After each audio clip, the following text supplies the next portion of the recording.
most of you are obviously familiar with me at this point in time. I'd be very surprised if you didn't know who I was.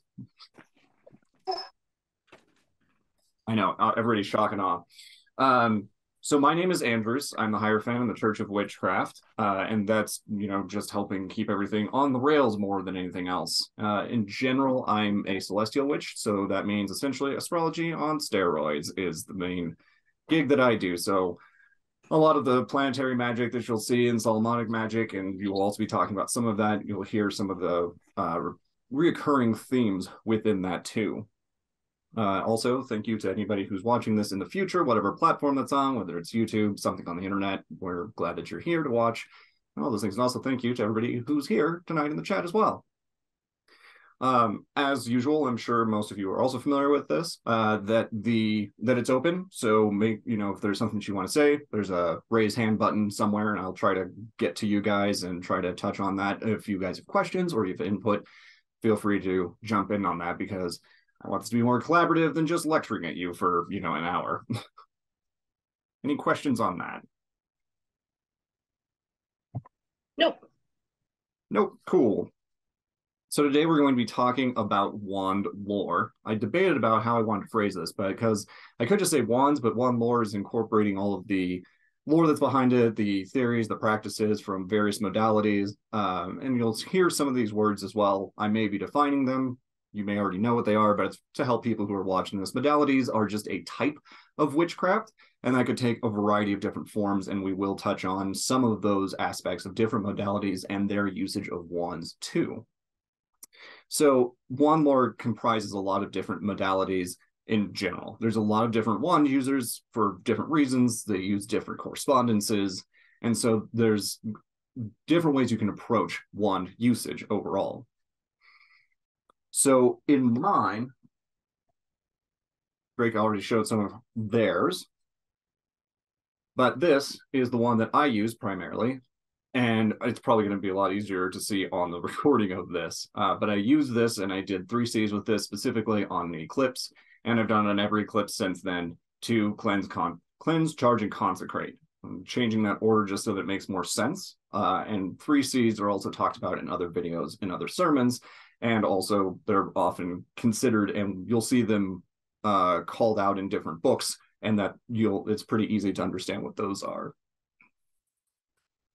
Another one that was a gift, which this actually has not been treated with the 3 Cs at all either. I think this one was handmade actually, but this is another wand that came through. As you can see, this is kind of the general size. You're seeing about 14 inches or so. It will vary, and we'll talk about beyond just wands themselves, because there are different instantiations of staves, scepters, wands, and that kind of thing, and they can be used for different purposes. I actually don't know what wood this is made out of, and those correspondences do have some weight in the decision of how we're using wands in general. For my wand, I had it for several years before I even started using it, and then I just decided that I wanted to incorporate that within my witchcraft as well. I was really trepidatious at first, and I didn't really feel called to use one. And then I wanted to incorporate this about 2 years ago. So last year before last, it's been about 2 years of research on wands and their usage, and it's really been more of my application on with a wand, and specifically the eclipse wand that I use primarily. And there's really easy, broad understanding, and I'll give a really accessible reason to use wands and what their purpose is. But now that I've incorporated that wand into my practice, it has become a staple and been more consistent for me, and I use it in specific instances, and I don't use it necessarily every time. I don't do it during eventide prayer. I don't do it, usually I don't use a wand in my Arise prayer. Those are not usually the times that I do that. There are certain times that I will engage with a wand and use it versus specific times. With general wand lore, we want to look at some of the history behind that as well. And that's going to incorporate scepters, for example, batons, official symbols, rattles, brooms, even staves, as well as an alchemy, some of the stirring sticks and that sort of thing. So when we say wand, it's really just a rod of some length that exists for a specific purpose. You'll see these very often in scepters. You'll see these, and scepters are also seen as official symbols. So when monarchs have a scepter, they'll have the symbol of their office as a scepter. Often has, filigrees and jewels and that sort of thing. And it's about transferring that power from one monarch to another monarch, or one regime to another regime. As official symbols, scepters carry a lot of that weight. And you'll see that in many different monarchies and oligarchies across the world for thousands of years. Batons are used to direct things, right? So marching bands, for example, use batons. A conductor in an orchestra or symphony uses batons. And this is kind of giving us an idea of where we see objects like wands. Rattles are more for indigenous practices. I see them more frequently in African continent sort of things. I see a lot more root work with those. I see a lot more hoodoo, voodoo sort of usage with rattles, but I think there's a fairly strong argument that can be made that rattles are also within the same construct of wands and what they're meant for. Brooms, again, it really depends on the modality that you're talking about. Some people use brooms for using jeshel, DSL, for those who may not understand that term, but jeshel would be going with the sun or with magic or with the flow, whereas Wittershims would be the opposite of that. And so they'll use brooms as that, similar to directing magic as you might do with a wand. Sometimes brooms are used more commonly to denote thresholds, and again, the way that a broom is used will depend. Staves are way more common, and you'll see those also time immemorial. You can think about staves in a lot of different varieties. I'm sure you can think of many instances of staves that you see in popular pop culture, for example. Welsh witchcraft uses a lot of that. So Cornish witchcraft, the Book of Ways, which I'll get to in a minute, also talks pretty strongly about staves. And staves or staves are closer linked to scepters, and scepters are one that's linked elsewhere in Greek that we'll go over in a minute. Go ahead and pause there. Any comments? Cool. So in media, you'll see, so not just will we see these in these different implements, in different usages, right? You'll see these often media. Really easily, Lord of the Rings. All of the wizards in that whole thing use staves of some iteration to direct their power. There's some corresponding information and history and also other records of staves being used in that way pretty commonly. You'll see a lot of that in some of the Irish stuff. You see less of it in Germanic, but you'll see Irish, Celtic, Gaulish. That area is going to use a lot more staves. I didn't see a lot of that in African continent. I didn't see that a lot of islanders either. I didn't see a lot of root work that use staves.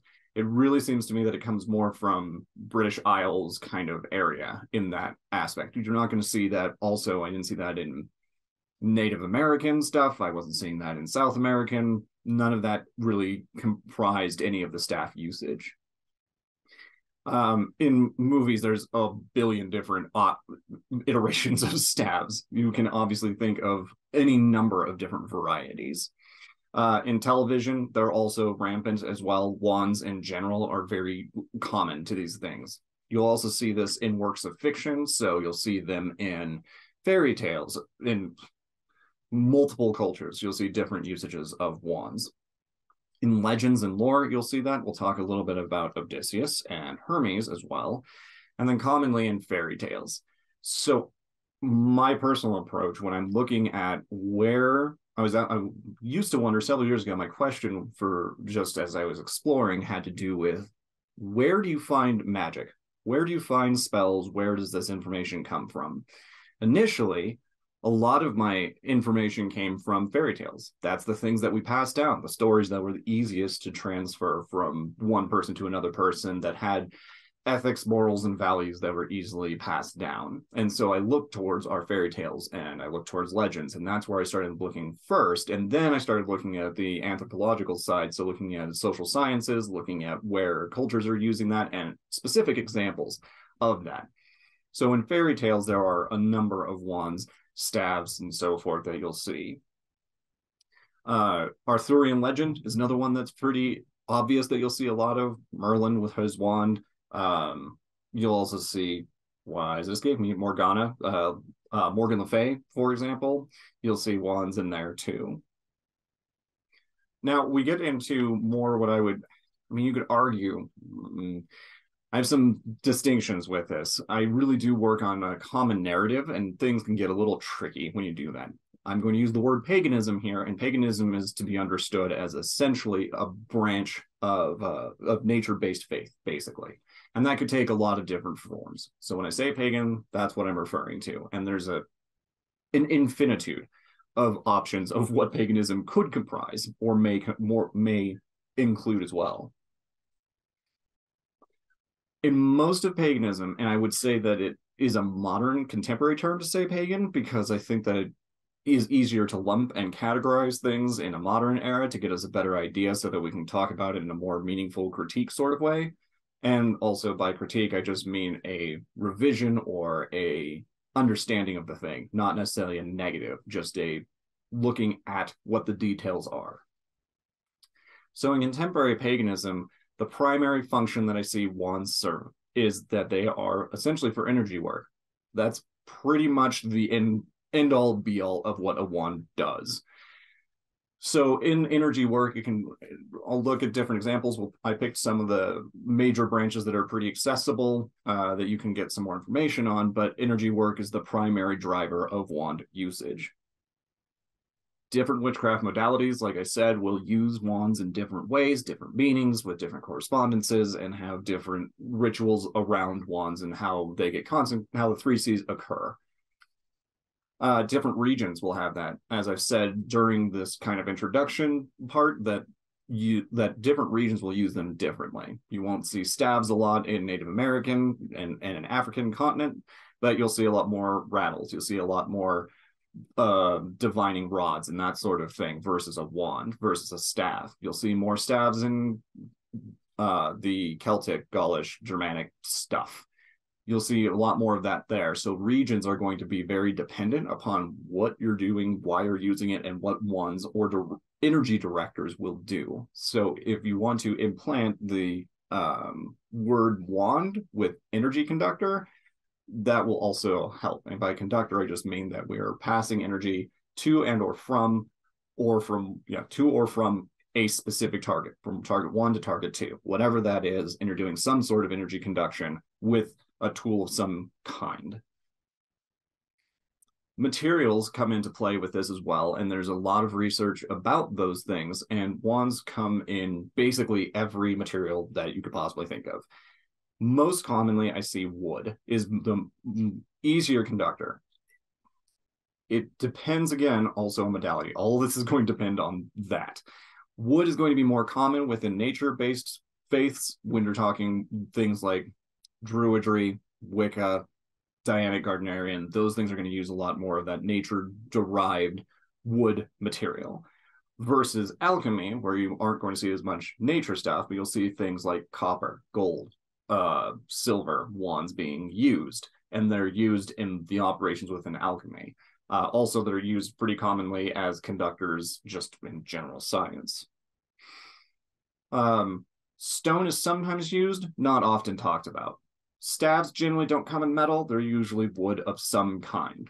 There are examples of bog staves, for example, so wood from bogs that they've turned into staves, driftwood staves. Most staves are going to be of wood of some kind. Most wands are generally wood of some kind. What kind of wood is also going to depend, and there's some conflating between systems or traditions of witchcraft or any paganism that utilizes wands, staves, or rods of some kind. The common themes with wands, when they're talked about, as I've read through some of the books, more of the contemporary books, they're less talked about how they're made. In these qualities are not often talked about in anthropologic sources. So meaning things that are depicting societies that use these as ritual materials or a ritual tool of some kind. More contemporary sources look at how you make a wand, how you keep a wand, how you charge a wand, and also how you use a wand. Most of the contemporary sources were pretty unanimous across the board, and they use different language, but for the same thing. But usage was generally energy conductor, pretty much across the board. In a lot of different ways you could phrase that. Charging came down to a variety of different options, but again, look at the 3 C's and how you would do those 3 C's, and that's going to tell you how you're charging a wand. The development of the making of a wand is also semi-linked to the 3 C's as well. Making the wand, specifically in Solomonic magic or the Golden Dawn, has very specific sequences, rituals that are done at a certain time to consecrate a wand and to bring it into operation.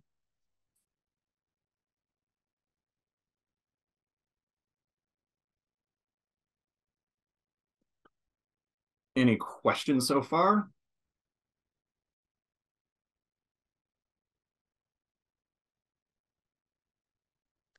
Are you going to get into more detail of how to make of that sequence that you were just talking about? How to make wands? Yes. And this, you said that there's a specific sequence. Are you going to get into that? I'll give some resources for it because it's depending on what system or tradition it's working from can be relatively complicated. Okay. And it would be a really broad scope, but I'll give you some ideas of where you can look and give some of those resources that's why I have my books here, because I'll also give you some of those resources to look of your own accord as well. So you can kind of get an idea of that. Okay.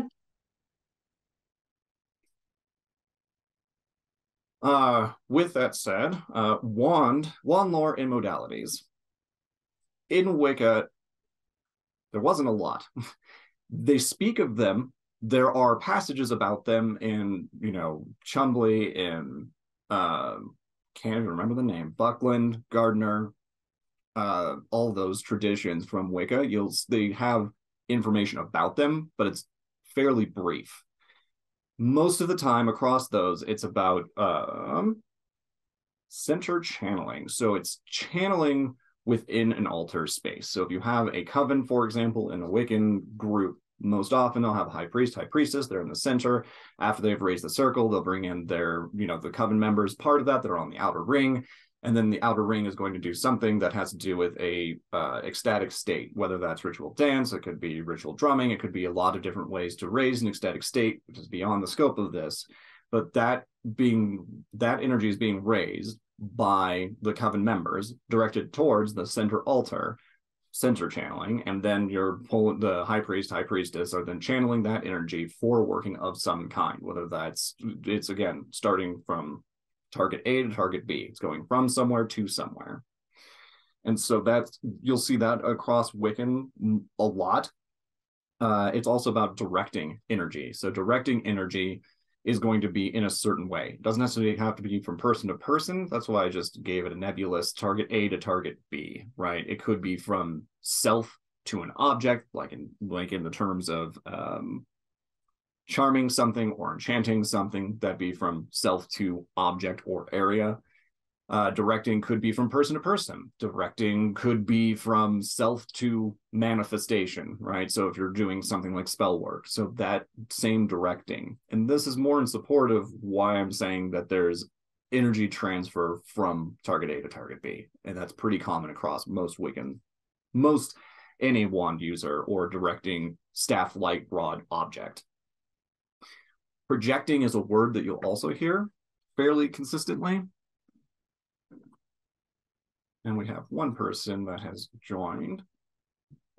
But projecting is one that you'll hear more commonly in 19th century materials. So you'll hear things in Crowley, Gardner, the British traditional witchcraft. You'll hear more about projecting, and that's about sending yourself forward or sending the intent forward and projecting it outwards.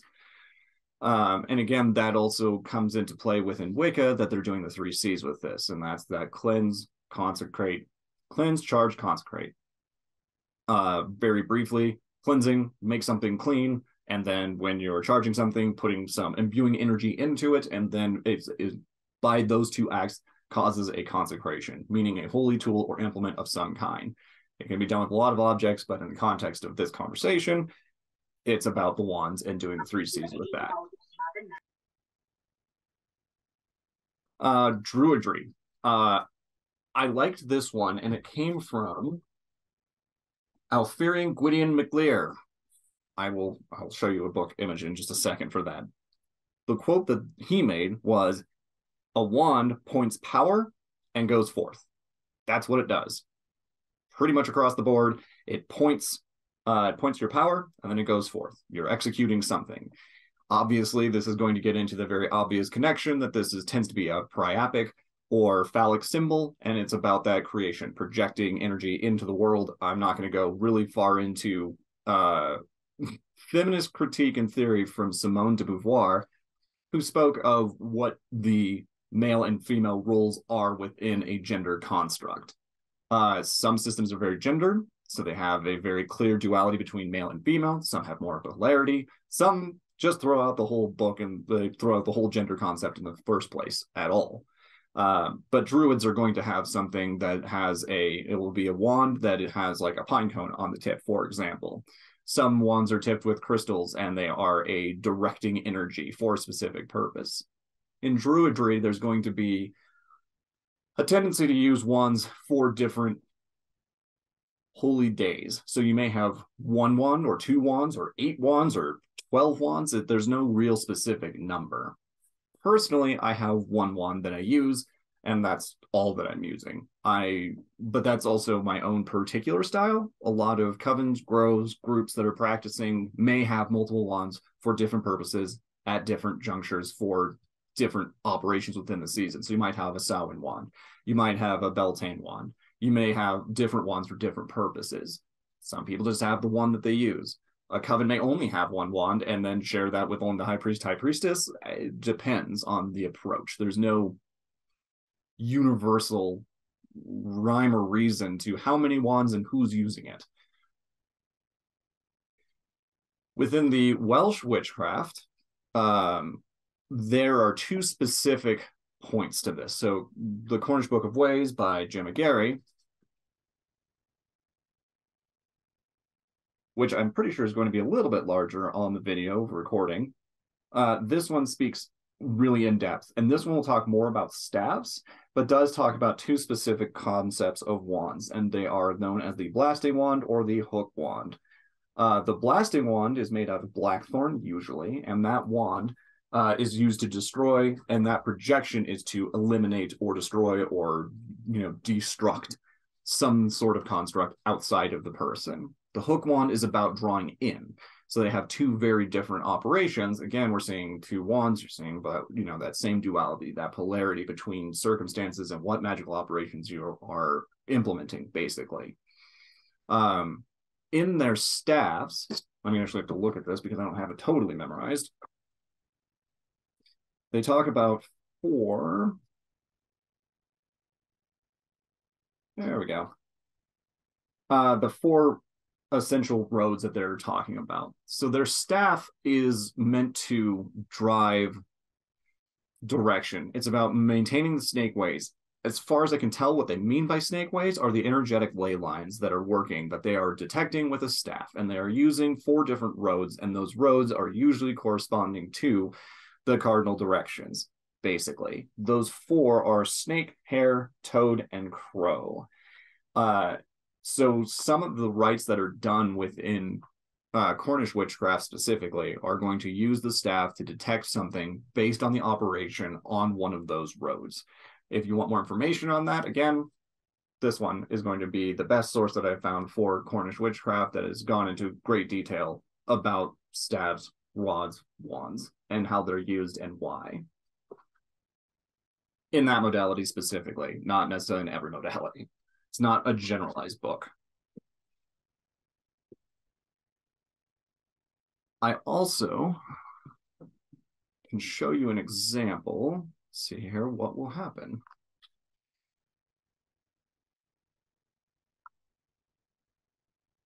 So I am pulling up the image that will help you understand what I am talking about.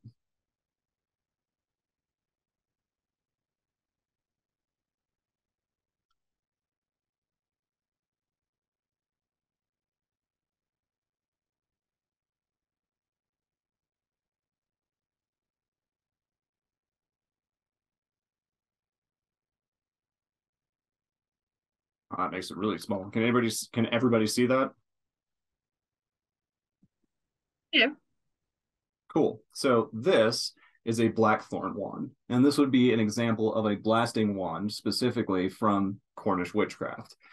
And it has those thorns because it's made out of that specific wood. And again, this kind of gets us into that concept of what materials are used, and the druidry that also includes that are the books that I'm going to reference when I'm done with these types of wands that I'm showing.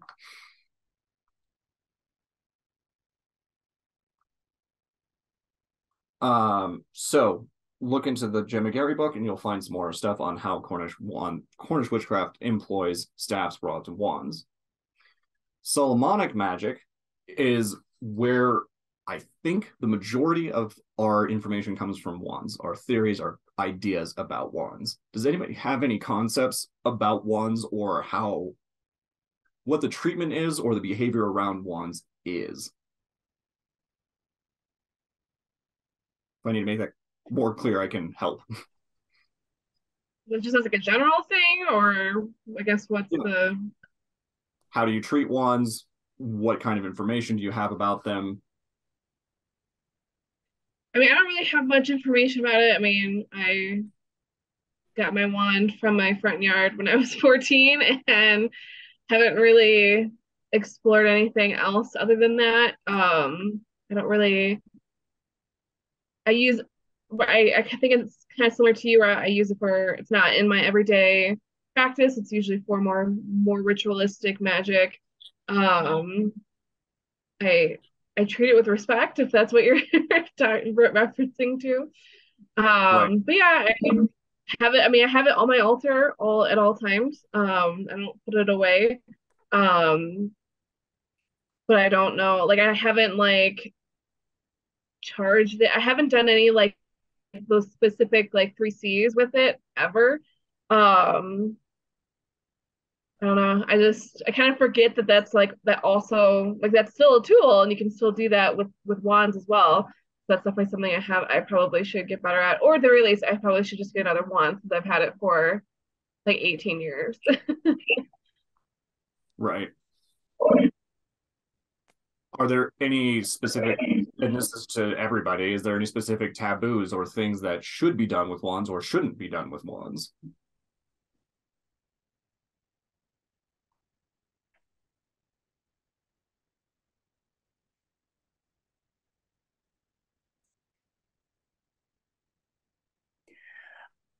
In my wand book, it's not so much concentrating on making them as more about the lore of different plants.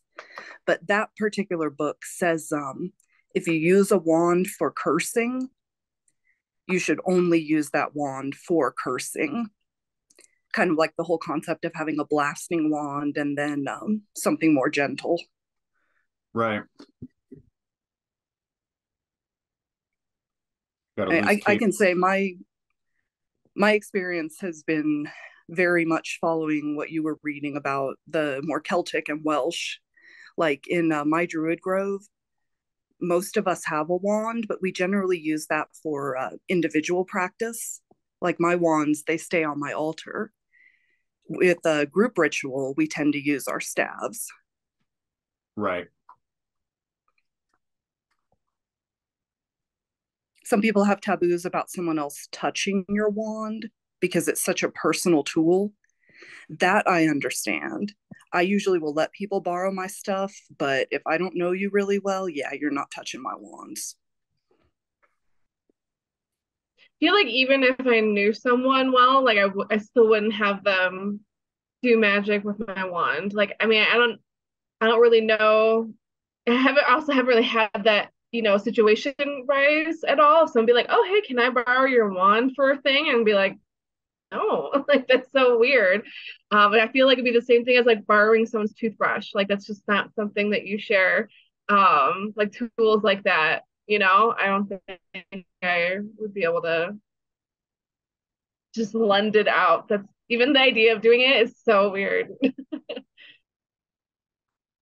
And that's exactly what I'm kind of talking about, is that there are some of these taboos that, we have somehow encoded, somehow we have them, and we're like, where do those come from, right? And that's one of those, that's where I was kind of going with this, is that has been, for some reason, it comes from somewhere else. And that specifically comes from Solomonic magic. You'll see a lot of that. You'll also see Crowley talk about that very specifically, that a common quote is to, with a wand, you keep it hidden, keep it safe. You don't let people touch it. You don't interact with it. It's only for you. You usually like keep it stowed away and that sort of thing. And obviously I'm already breaking all of what Solomonic magic is saying, because I'm like, here's the one that I use, right? But there's a lot of those taboo breaking sort of concepts, why we're talking about those. And it's not necessarily that it's a negative. If you want to follow that, by all means do so. I'm not here to tell you how to do your witchcraft. I'm just here to present stuff to you to help you kind of figure out where the stuff came from. So those taboos are very specifically written down in the Solomonic traditions of keep it hidden, keep it safe, other people don't interact with it.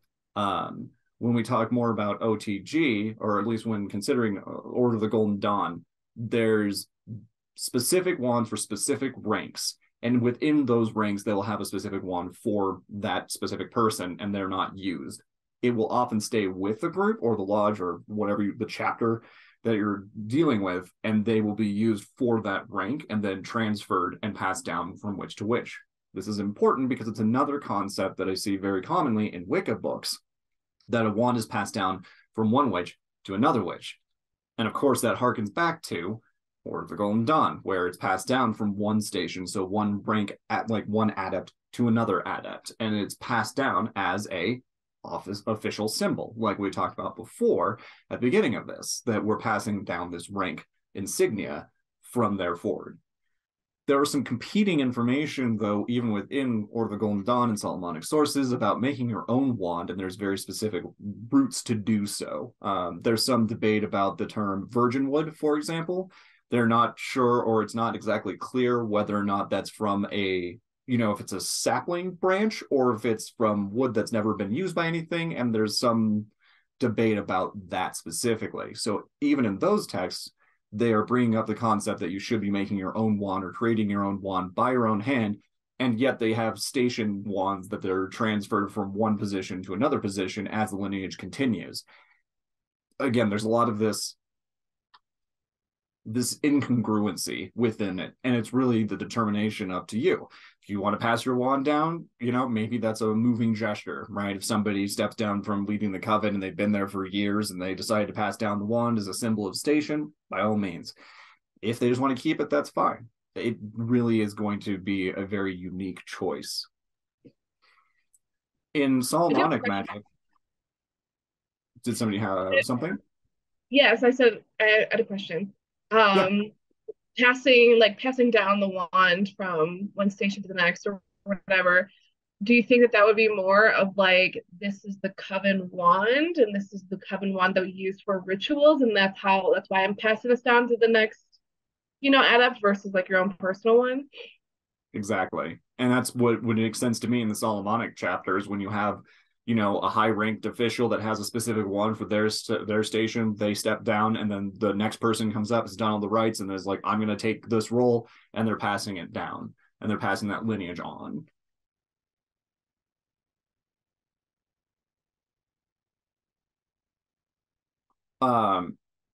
Similar along the same lines as where one harvests said wood, in Solomonic, they principally use hazelwood. Hazelwood tends to be the big go-to for them.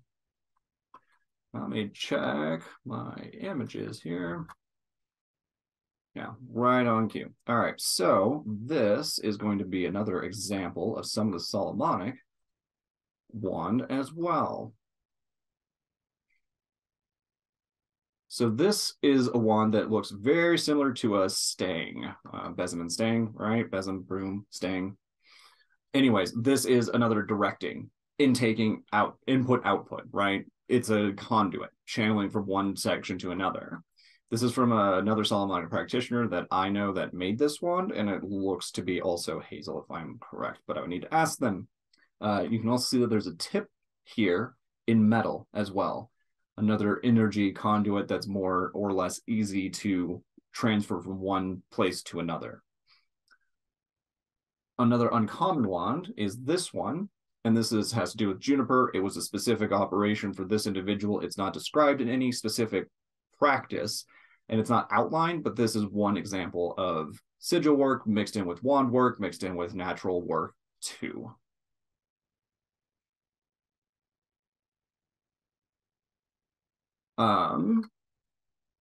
Within that, you'll also hear about the lotus wand. A lotus wand is also one that's relatively consistent.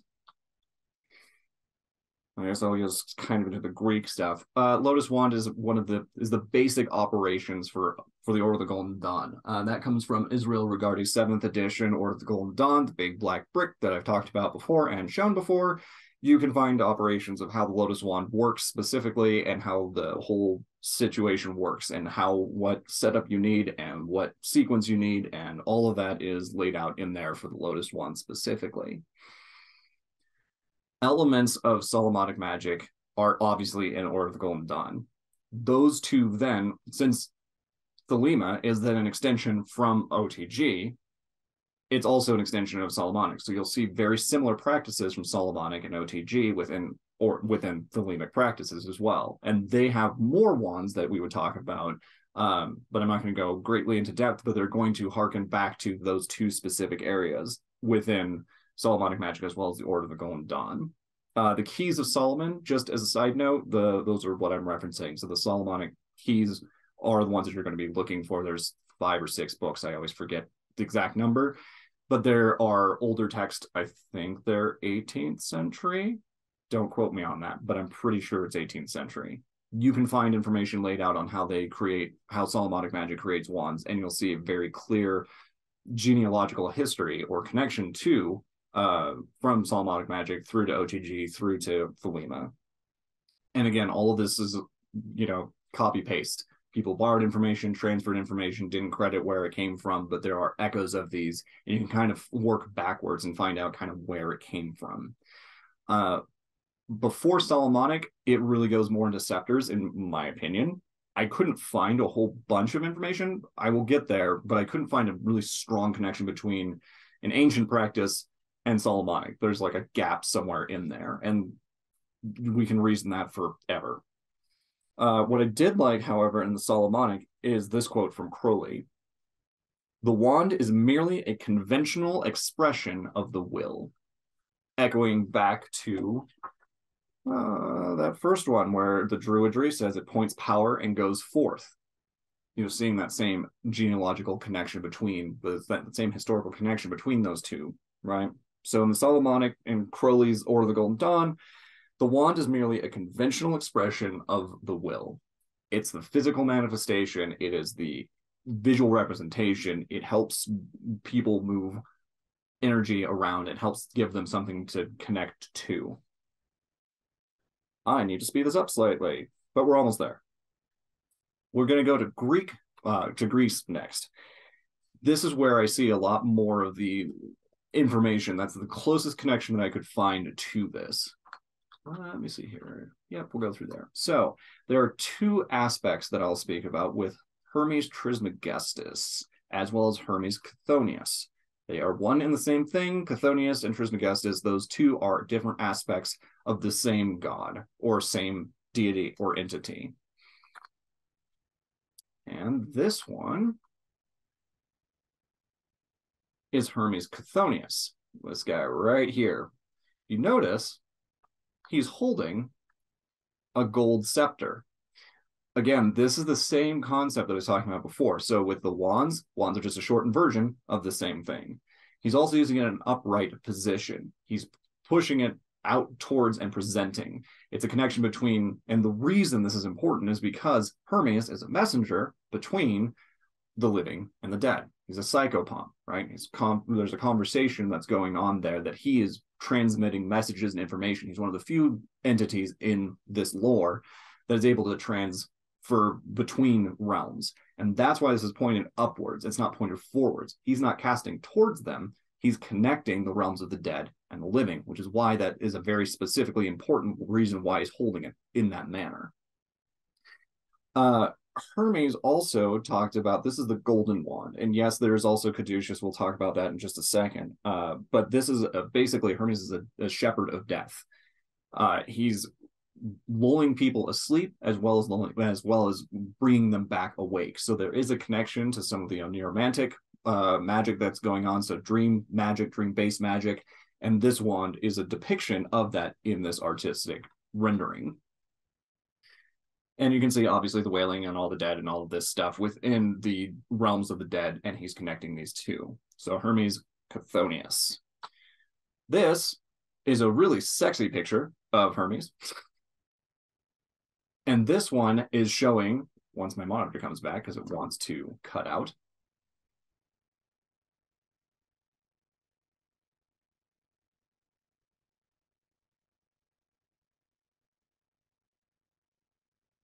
Give me 1 second here. I'm going to switch to my other screen because it is fighting me.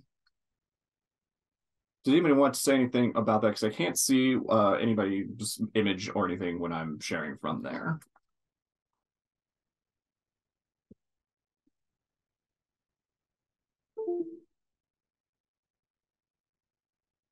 Okay. Then I will go ahead and go back to the other representation that I was just showing. So this sexy picture of Mercury is showing an entirely, or at least similar to, but different. You're not seeing the twin snakes that are on this one, for example, but this is more of his living aspect. And this is about transferring messages between Olympus and the living, the deities, the celestial, all of that stuff to the living. And this is more of the role that Hermes is playing in this one. Hermes Trismegistus, the thrice wise, or 3 times wise. There's a very specific reason that I talk about the Hermes the thrice great.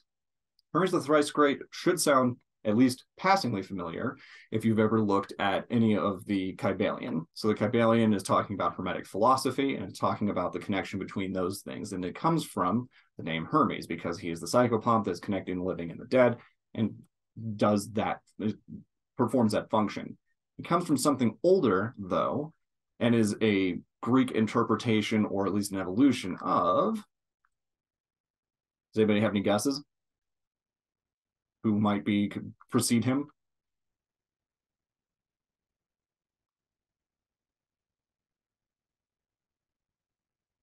Okay, then I will share who he came from.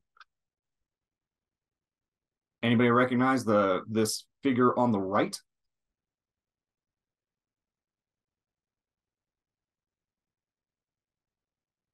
Horus? Close. Then no. You're in the right pantheon. Thoth.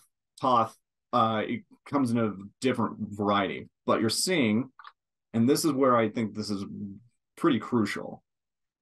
You're seeing the staff right here. You're also seeing another symbol of office here as well in the left hand. There's a balance that is happening here. This is echoed again in Solomonic practice, also in OTG, also in Thelema, about a balance, that if you were holding a wand in the right hand, that there should be something held in the left hand. And it goes back to that same one that I was showing initially that had, I can just go back quickly to that one. Here, left, or right and left points. It is a callback to this principle of the balanced magic that is happening here within this god of writing. Partly writing. It's not all writing, but there's the reason that is a significant point is that spellcraft is about literally spelling, writing. This deity, specifically Thoth, I forgot, I don't have the ancient name for that, but there's a different name for that, and I don't remember what it was off the top of my head, but it demonstrates that balance that is echoed in more contemporary sources that we were talking about prior. I'm going to loop back to the Order of the Golden Dawn really quick. These are wands that you will see in Order of the Golden Dawn. These are different station wands for different purposes, for different operations, and they'll usually follow something like the Tree of Life. It's Kabbalistic practice, and it also is going to echo some of those Egyptian deities and pantheons within that, as well as Greek, as well as planetary magic, and they have different, and these are closer to scepters than they are to wands. And each one of these is going to be used for a different purpose. Within that, with that spoken, they will have, following the planetary squares, they will use these for different operations, lesser banishings, greater banishings, and supreme works also. And it's about directing that energy within the context of moving within that ritual or that ceremony and directing energy. So again, echoes of that same moving from one point, target A to target B.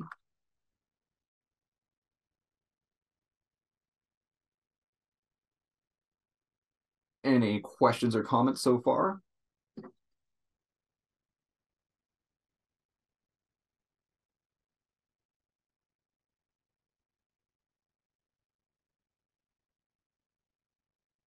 Perfect. All right, I need to button this up and I'll try and get through this. So hang on, we're going to get through it. So we talked about some of the modalities that used wands, rods, scepters, why they've used them for different purposes, where the historical connections came from the past all the way to present, and what we're seeing as a shared kind of resource and approach to wand lore and usage. The main functions for a wand, staff, or rod is for directing energy for a purpose. Ritual symbolism, like we're seeing with the Order of the Golden Dawn. Also, drawing down the moon rituals are also common that you'll see. Drawing down the moon, again, comes from Iamblichus and Plotinus's tradition of connecting to the celestial and drawing down. It's carried forward in drawing down the moon now, and we'll see people, a lot of Wiccans will tend to point their wand to the moon, charge the wand in that way, again, the 3 C's, and then we'll consecrate that. You're on target A to target B, and then moving that energy somewhere, either from an ecstatic state, a group state, whatever that might end up looking like. Magical operations that can be done with the wand, because for a long time I didn't really know like what to do with the wand, so I never used it. And I went, okay, great, it directs energy. And then what? Magical operations, 3 C's with that. So the wand itself, when charged, can be used in operations for 3 C's. So your crystals, your tools, your altar, your sacred space, all of that stuff is within the realm of using the wand. The wand is directing the energy from itself to that specific tool, space, and evoking that kind of that usage. Directing rituals, directing ceremonies, directing people, just like you would see in actual batons. And in spellcraft. Spellcraft is going to come into a lot of different, there's a lot there. And I've talked about it at length. We're talking about thaumaturgic, theurgic practices, egoless or ego-full states. I will use sigils, for example, to connect wand movement to a specific intent. I use this specifically for my usage. It is an evolution of the Order of the Golden Dawn with the pentagram and those different banishings that they talked about. The evolution of that comes from the sigils that I craft, and you can go look at the previous sigil one, the sigil sermon that talks about this. I build those, and that informs the wand movement, and I use that for ritual sequences as well, with sigils to anchor myself or the situation. I tag lock, so anchoring myself to one specific place, or connecting one type of energy to one specific tool, enchanting or charming, as well as maybe even searching. So using a wand during meditation, for example, could be used to be searching out something with that wand, directing that energy forward. These are ways that can be used for wands, and why you would even use one. It's not just for one specific purpose. Use your imagination. You're all witches. Figure it out. Experiment with it. See what works for you. And is there even a need for a wand in and of itself? Not all systems use wands. There's no universal law that you need to have one, so you don't need to rush out and go get one. You don't need to go and make a staff. If you're called to do so, rely on your resonance, your synchronicity to determine whether or not you want to even engage with a wand. That's going to help you experiment and then check for your synchrony or resonance. If it's working for you, try it, right? If you're feeling more of a connection to the tools, if you feel that there's a purpose for it, awesome, keep doing it. If not, stop doing it. Not that this isn't difficult stuff.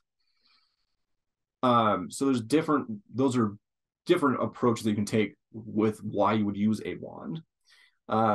Resources that I use specifically. I'll just hold this up momentarily. So this is the small version, and this is different than the bigger version of this. But this goes into great detail. These are the best ones that I could find that help understand how to make one, what materials to use, how to source them, how to create them, how to charge them, and different correspondences within that. The bigger brother of that one is by the same author, and this one has more information on even woodworking, how to turn your own wands, what tools to use, how sharp it should be, what times you should use, planetary correspondences. This is a great resource for all things that have to do with wands. Specifically, these two books, these two guys are going to be more from Druidry. So there's going to be a lot of male-female stuff going on in here. There's going to be a lot of nature-based stuff. They're talking about dryads and the spirit of nature within the different woods and the conversation therein. So this is going to be a little bit shaped by that narrative, but it was some of the best straightforward matching correspondences to historical context that I was able to locate. The last one that I will show is this guy also. This one is by Teague. I think it's Gypsy Teague? Not sure. Anyways, this one also has a whole bunch of correspondence. See if I can get that glare off. There you go. So this one goes through a lot of the correspondences and is a fantastic resource. Between these three, it gives me the best information that I've been able to source on a condensed form that is as concentrated as possible for wand usage. So those three books I will highly recommend. The one that I was just mentioning is The Witch's Guide to Wands. The small one was The Witch's Wand, and that one was Alferian Gwydion McLear. And the bigger one was just called Wandlore by that same author, Alferian Gwydion McLear. And all three of those I would highly recommend if you're looking into sources that are going to shape what some of your wand practice can look like and what materials are going to be used for that. Does anybody have anything they would like to ask or inquire of? Yeah, I actually do have a question. I guess what is your, because if you're, I know you can choose different types of materials for making a wand, but if you did want to go towards, choosing a wood for making a wand, what is your preference versus like choosing like a stick that you're taking off of a tree versus a stick that's already on the ground? There's several things there. Are you asking which one I would prefer for me personally, or what is recommended? I guess just kind of partially what is universally recommended. I know that nothing is ever universal, but what is mostly recommended. But then two, I guess then is there like a difference in the magics that you would get versus a fresh stick versus a dead one? And that's what I'll go back to, that virgin wood. If you're taking a piece of wood from a tree, there's usually more of a conversation going on, at least from a druid perspective, as far as I understand, and feel free to correct me, Draca.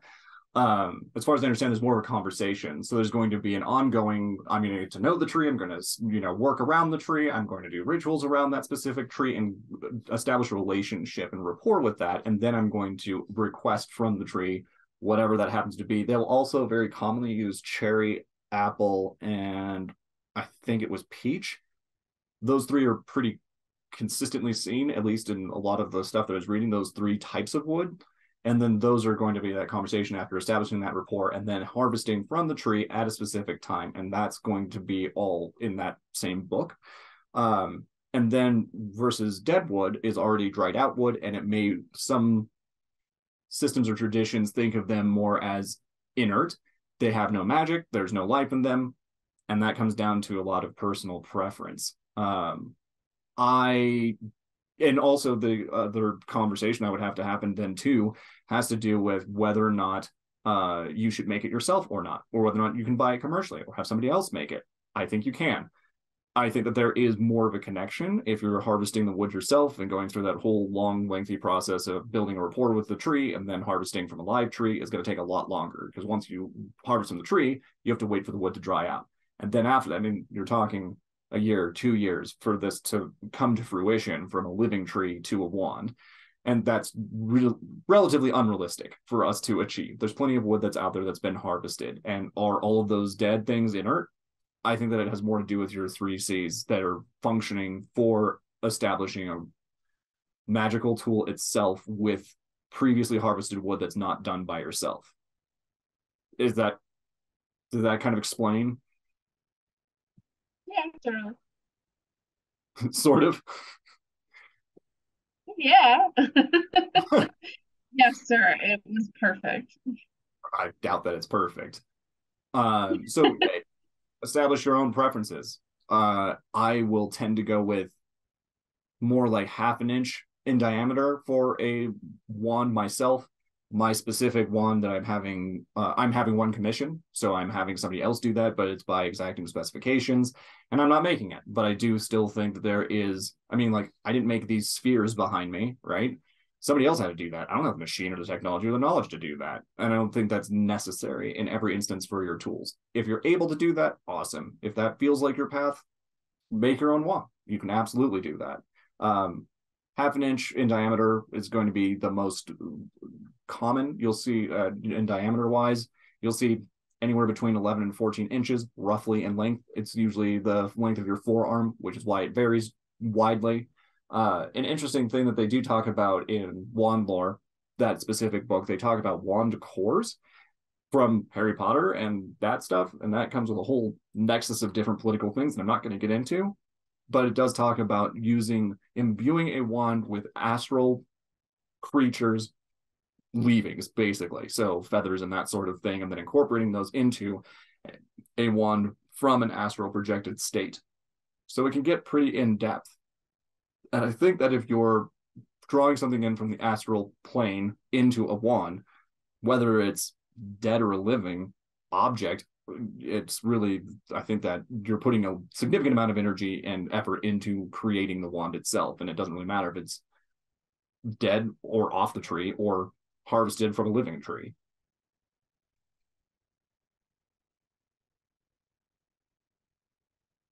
Does anybody else have any questions or thoughts about wands? And it looks like, James, you have your hand up.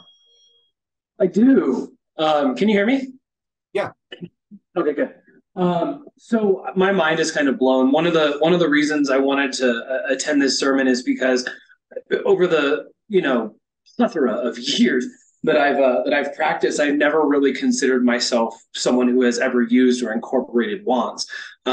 So which is fascinating to me, because we're talking about, like, what is a wand? Like, intrinsically, I knew kind of what that was. But one of the things you just mentioned, feathers, and for me, like, in my mind, over the years, I always thought of wand as something very specific, made of wood, made of metal, something fashioned from raw materials. And it just dawned on me that one of the tools that I use, and I just kind of want your personal opinion on this.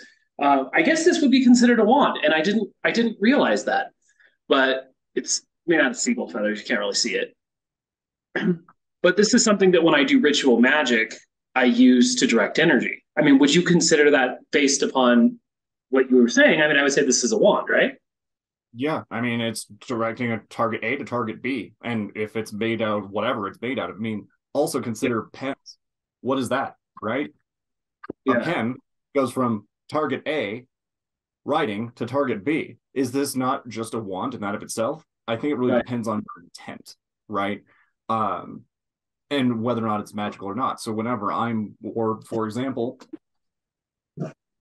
I have a quill, right? Same kind of concept. I'm taking from target A to target B, and I'm, usually writing spells and that sort of thing with this. That to me is a magical operation. Interesting. Mm-hmm. Got it. Okay, cool. It just dawned on me when you were talking about it. I was like, wait a minute. So I appreciate that. I appreciate your input. Thank you. Of course. Looks like, Maureen, you have something to say? Yeah, I have just very quick. So like about maybe a year and a half ago, I started to make a wand, and like I very, very, very did the first couple of steps, and then I just got stuck. And I've been stuck. I cannot think of what else to do. And tonight, when you were talking about different materials and what it's used for, I suddenly had inspiration. And now I know how to move forward with making my wand. So it's awesome. Great. That's awesome. For people who have made their wands, I would The Witch's Guide to Wands, this one specifically is going to be really informative. It's more about the correspondences that are within it versus going through a lengthy process of how to make them. It's mentioned a little bit, but this is better, I think, for reference, which is why I obtained it, because I went, this is fantastic.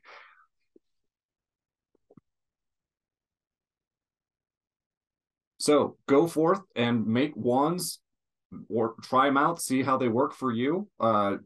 Try different materials: stone, metal, wood, feathers, pens. Use your imagination. There's plenty of them. I would generally not cross-contaminate. So if it's an eating implement, like a chopstick, I'm probably not going to use it to eat with and also do magic. Just a thought, right? It's usually going to serve a purpose for something versus it being used for being a multi-use thing, if that makes any sense. But yeah, but going back to the idea, whether it was real or not, of the witches during the burning times, they had to use tools that were not specific so that they could hide them. Yes. And you can incorporate them. You could put, I mean, if you get really crafty with it, get a staff, put a wand in it. You know, like, there are a lot of different ideas and options that you can do with whatever you want to create. Just up to how skilled you are and how much you want to impart that kind of effort into. My wand that I'm commissioning is going to be made of ebony and bone and silver and onyx, the most common materials that I use within my practice. And there's very specific reasons behind all of those, but I'm very particular about what was going into it. And I had a whole spat with the individual that I'm talking to about it, because they said, oh, I could just use, buffalo horn. That's going to be great. I'm like, no. I need it to be elk. It cannot be any other material. It must be elk. And they're like, well, that seems really specific. And I'm like, yes, I don't care what, that it might cost extra. It just needs to be elk, because it's the correspondences that I have that I've derived from historical examples, sociological examples, the books that are contemporary, all of those things. And another thing to consider also is there one specific end? Is there one end to a wand or two ends to a wand? In some concepts, they'll talk about using one for destruction, one for construction, and we'll just rotate it. But you don't flip it in the middle of the operation. And that tends to be more OTG than anything else. So if you need any more of those resources, I can certainly make those available. And I'm always open to questions. And for those who may be watching this in the future that weren't here, get connected into our Discord, Facebook as well. Any of those things are going to be sources that you can reach out and talk to clergy members, or you can talk to other people about your path of creating a wand, or any questions that you might have about those things.